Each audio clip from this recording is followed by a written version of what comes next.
میرے بھائیوں، رمضان مبارک کے روزوں کو باقی تمام عبادات پر، چاہے وہ حج ہو، نماز ہو، زکوٰۃ ہو اور جتنے فرائض ہیں، ان پر اس اعتبار سے رمضان مبارک کے روزوں کو فوقیت حاصل ہے کہ پورے قرآن حکیم میں باقی جتنی بھی عبادات ہیں ان کی ڈیٹیل سکیٹرڈ فارم میں ہے، بکھری ہوئی حالت میں. یعنی اگر میں کہوں کہ حج کے ٹاپک پہ آیات کہاں ہیں، وہ سورۃ البقرہ میں بھی ہیں، سورہ آل عمران میں بھی ہیں، سورۃ الحج کے اندر بھی ہیں. نماز کے ٹاپک میں تو کئی ایک صورتوں میں یہ ایشو ڈسکس ہوا ہے. اسی طریقے سے زکوٰۃ بھی سینکڑوں جگہ پہ ڈسکس ہوئی ہے. لیکن رمضان مبارک کو یہ فوقیت حاصل ہے کہ رمضان مبارک کا جو ٹاپک ہے پورے قرآن میں صرف ایک ہی جگہ پہ ڈسکس ہوا ہے پورے قرآن میں، اور وہ سورۃ البقرہ کا رکوع نمبر ہے 23. 6 آیات میں آیت نمبر 183 سے لے کر 188 تک. سورۃ البقرہ آیت نمبر 183 سے 188 تک جو آپ نے قرآن حکیم میں کھول رکھی ہے، اس میں رمضان مبارک کے ٹاپک کو ڈسکس کیا گیا ہے. پورے قرآن کے اندر اس ایک مقام کے علاوہ نہ کہیں پہ کسی روزے کا ذکر ہے، نہ رمضان مبارک کے حوالے سے کوئی ڈیٹیلز آئی ہیں سوائے اس ایک موقع کے. یہ 6 آیات انشاءاللہ ہم آج کور کریں گے، اور اس میں 6 آیات کے اندر 5 سب ٹاپکس ڈسکس ہوئے ہیں چھوٹے چھوٹے. میں وہ ساتھ ساتھ کلیریفائی کرتا چلا جاؤں گا.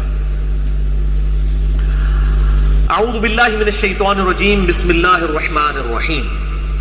سورۃ البقرہ رکوع نمبر 23 آیت نمبر 183 سے لے کر 188 تک.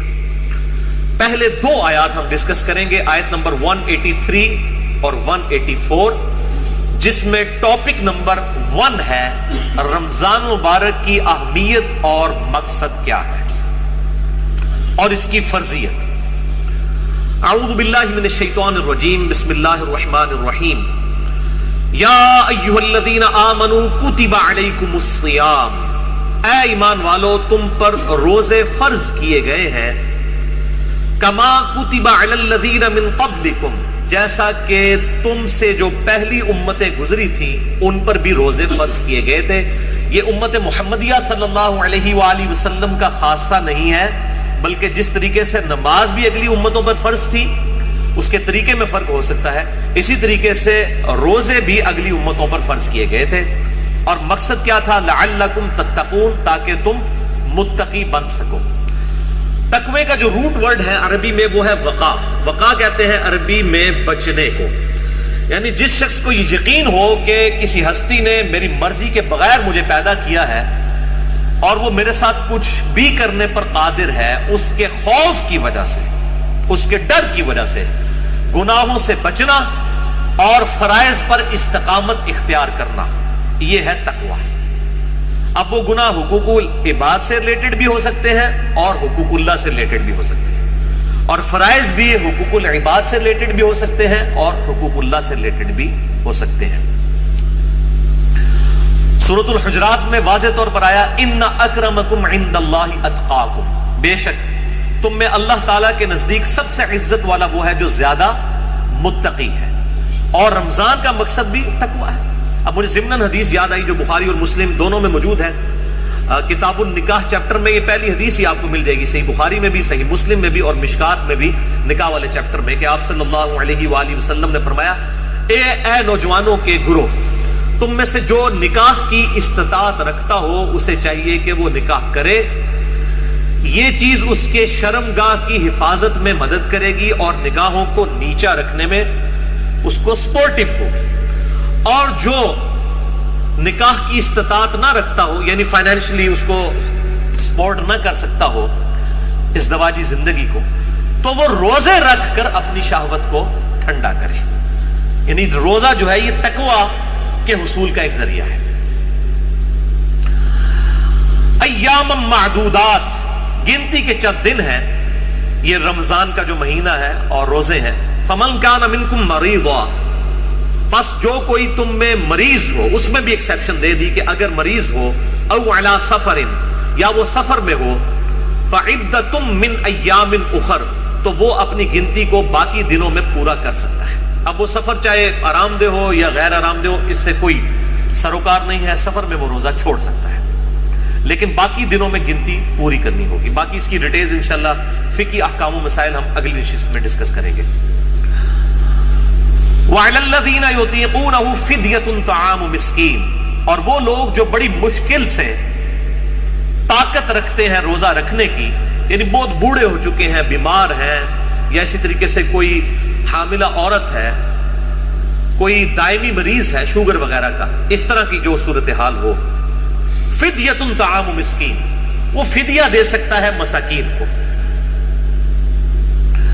فمن تطوع خیرا فهو خیر له، اور جو کوئی اس سے بھی زیادہ اللہ کی راہ میں خرچ کرنا چاہے، یعنی ویسے تو ایک روزے کے بدلے ایک مسکین کو ایک وقت کھانا ہے، اگر کوئی زیادہ مساکین کو کھلانا چاہتا ہے، جتنا گڑ پاؤ گے اتنا ہی میٹھا ہوئے گا، تو اس کے لیے اتنا ہی بہتر ہے.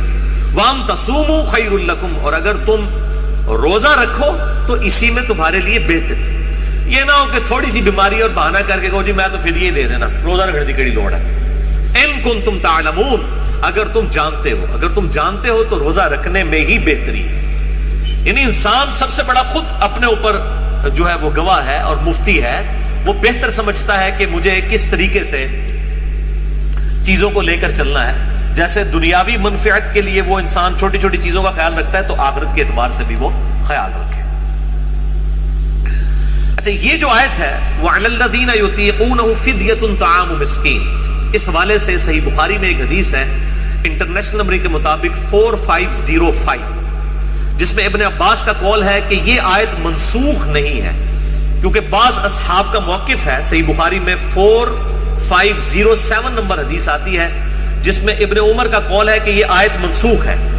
یعنی ان کا موقف یہ ہے کہ یہ پہلے آپشن تھی کہ جو شخص مال دے سکتا ہے وہ مال دے لے، اور جو روزہ رکھ سکتا ہے وہ روزہ رکھ لے. یہ دونوں آپشن ہیں، یعنی مریض والا چکر نہیں. جو مالدار ہے وہ صرف مال دے دے، چاہے وہ صحت مند بھی ہے تو روزہ رکھنے کی ضرورت نہیں ہے.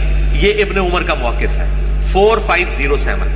جبکہ ابن عباس کا موقف صحیح بخاری میں 4505 ہے، وہ یہ کہتے ہیں کہ یہ آیت منسوخ نہیں ہے، بلکہ اس سے مراد وہ بوڑھا اور بوڑھی ہے یا بیمار شخص جس کو صحت یاب ہونے کی امید نہیں ہے اور بڑی مشکل سے وہ روزہ رکھنے پر قادر ہے، اس کے لیے روزہ نبھانا مشکل ہے.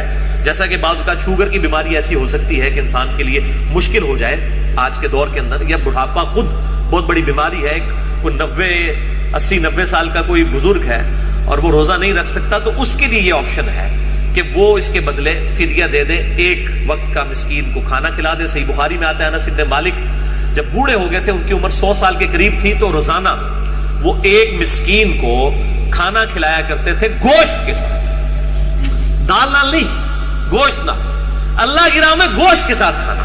اور یہ بھی آتا ہے کہ وہ بسا اوقات 30 مساکین کو اکٹھا بٹھا کر کھانا کھلا دیا کرتے تھے 30 کے 30 روزوں. تو یہ دونوں طرح آپشن موجود ہے، جس طرح بھی کر لیا جائے. میں انشاءاللہ اگلی دفعہ اس پہ ڈیٹیل بات کروں گا. جزاک اللہ، جزاک اللہ، جزاک اللہ، جزاک اللہ.